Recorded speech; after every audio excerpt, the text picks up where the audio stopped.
Humeur et décoiffe l'auditoire de Food Network avec sa comédie culinaire Bitchin' Kitchen. Voici Nadia G.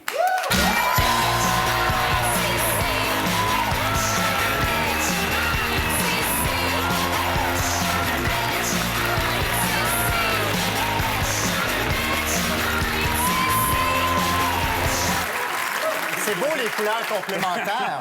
Oui. Bonsoir, Nadia. Bienvenue à Tout le monde en parle. Merci. Une Montréalaise de 29 ans, tu animes Bitchin' Kitchen, une émission culinaire insolente qui est diffusée sur Food Network depuis le 1er avril. Qu'est-ce que ça veut dire, Bitchin' Kitchen? Le mot bitchin, c'est un terme qu'ils utilisaient en Californie dans les années 60, qui veut dire cool, comme ce char est bitchin ou ça, mais je sais pas si c'est trop bitchin. par exemple. Mais en tout cas, ça veut dire cool, badass. OK. Ça fait que Bitchin' Kitchen, c'est une cuisine... Cool. Exactement. On va regarder un extrait de ton émission. En fait, l'ouverture, Manon. Nadia, why must you always command and never ask? Because I'm Nadia G, and this is Bitchin' Kitchen.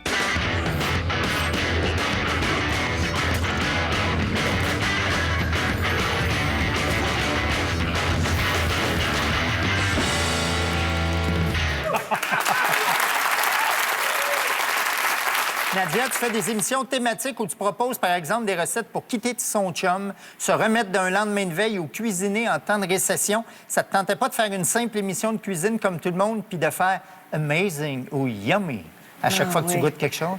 Ça, c'est une bonne question. Je pense qu'il y en a assez de shows de cuisine où c'est comme « Aujourd'hui, on fait des carottes.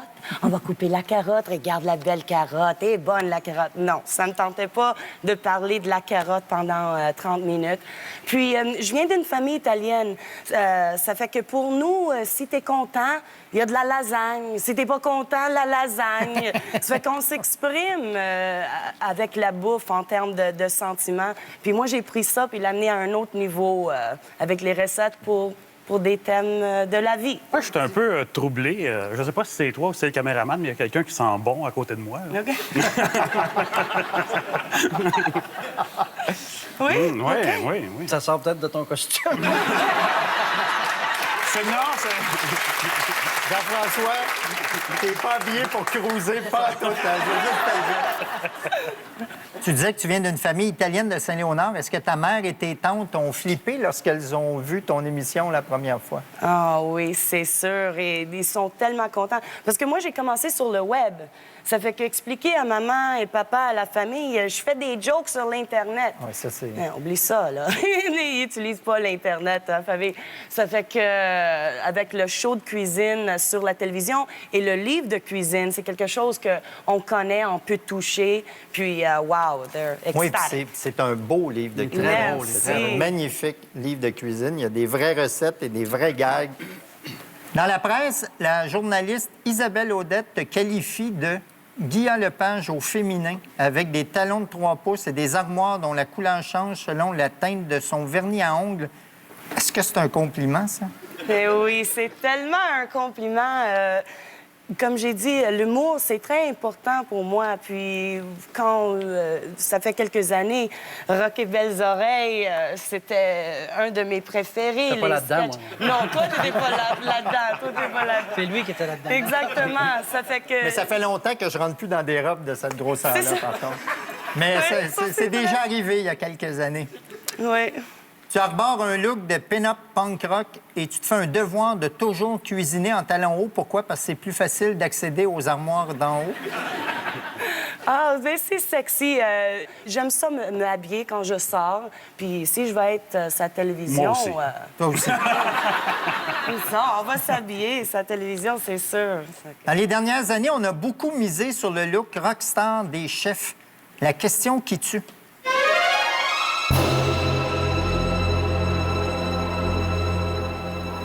Tu as des tatous. Pourquoi ça prend des tatous pour avoir une émission de cuisine? Tous les rockstar chefs en ont. Ah, bonne question.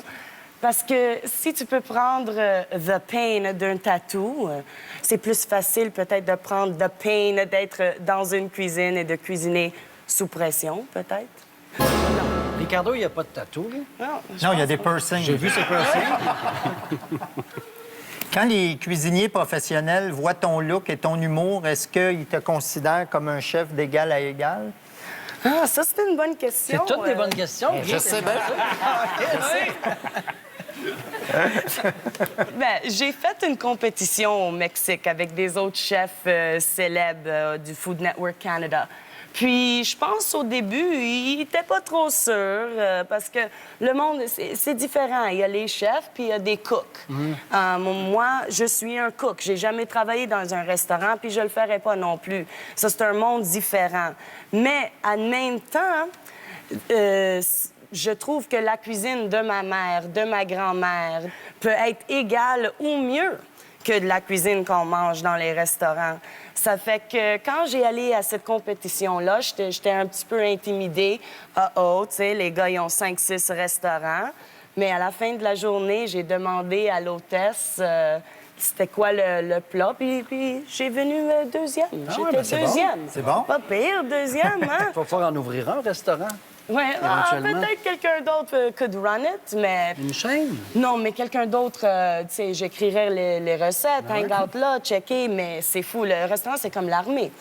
Puis Ouais. moi, je prends pas des ordres. Mais, Mais c'est sûr qu'un restaurant avec le décor de ton émission puis qui s'appelle Bitchin' Kitchen... Ça marcherait. Ça marcherait. Tout le monde irait. C'est une idée? Une bonne idée. Nous, on te prend 20 pas plus. Danny et moi. Moi, je vois pas 10. pourquoi tu prendrais de l'argent. C'est moi qui ai eu l'idée. Non, mais je veux dire, à un moment donné, là... On fait affaire juste vous et moi. Ton livre s'intitule Bitchin' Kitchen, Rock Your Kitchen and Let the Boys Clean Up the Mess. Grosso modo, ça veut dire fais le bordel dans ta cuisine puis laisse ton chum ramasser le reste. Fais-tu de la cuisine féministe?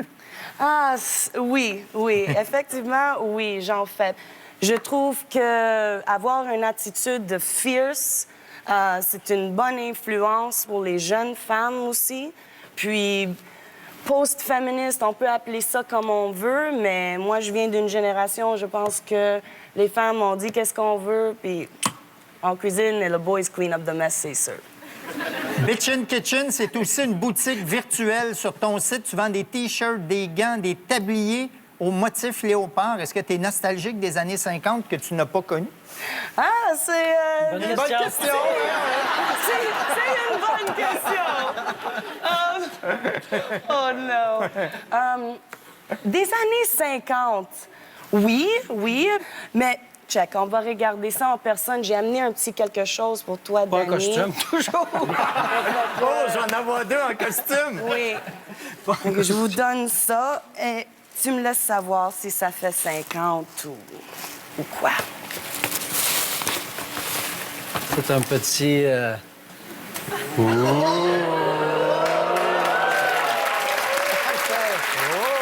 fait 50 un petit peu.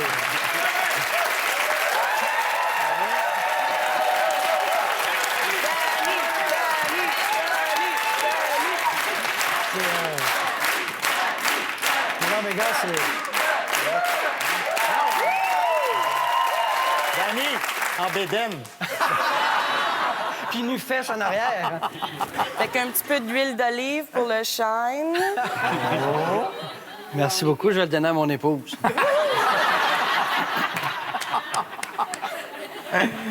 Nadia, on veut que tu partages tes idées avec nous. Entrevue, parlons cuisine. Let's talk kitchen. OK. Nadia, je te donne des situations où tu me dis qu'est-ce qu'on devrait servir quand on soit quelqu'un à souper pour la première fois. OK. Ça fait que la première date, tu veux pas sembler que tu essayes trop fort. Ça fait que si tu sors les chandelles, tu fais un gros steak, t'as de l'air désespéré. Ça fait que moi, je ferais... Bien, pour une fille, parce qu'un gars qui fait ça, il est fier, là. Ah, ben même les femmes, peut-être elle va penser à ce gars-là, il essaye trop fort. Les femmes, ils sentent ça, la desperation, même sur les gars. Ils aiment pas ça. Non plus. Ça fait que je ferais un bon pâté chinois. Ah oui? Oui, un bon pâté chinois fait avec des patates douces, et patates normales. Puis un petit spicy ketchup à côté. Tu peux mettre un petit peu de sauce hot sauce. OK. Puis moi, comme j'aime faire ça, mon pâté chinois, je crisp le meat un petit peu Ouais. avec beaucoup de parsley frais, un petit peu de persil. cayenne pepper pour Ouais. du spice. Puis ça a de l'air très, très casual. Ça n'a pas de l'air que tu as travaillé toute la journée dans la cuisine. Puis, tu peux le manger le lendemain pour breakfast. C'est très, très bon aussi. Ah, c'était pas Fait une que chance tu de fais manger. ton souper et ton déjeuner casual. OK, Jean-François, t'es chez toi dans ta combinaison normale. Tu reçois Nadia pour la première fois et tu ne veux pas avoir l'air désespéré. Moi, quand j'étais célibataire, et c'est comme ça que j'ai séduit ma blonde, la première fois qu'elle est venue souper à la maison, mais c'était toujours le même setup que je faisais. Je faisais des cuisses de canard sur une salade au vinaigre balsamique, bien de base, mais je coupais des fraises là-dedans. Ça, les femmes aiment ça quand il y a de la couleur.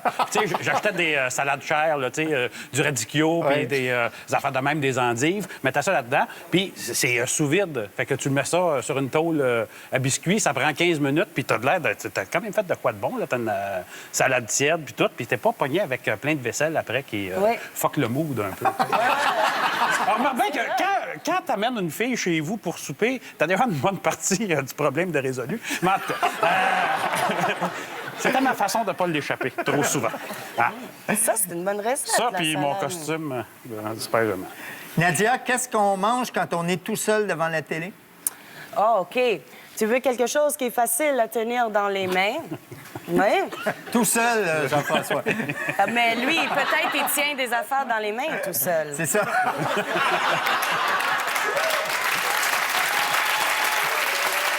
On lui a parlé de moi. Elle a été bien briefée. OK, ça fait qu'un bon spring roll, ça, c'est le fun. Ça, c'est bon. Des ingrédients frais. Tu prends des piments rouges, un petit peu d'échalote là-dedans.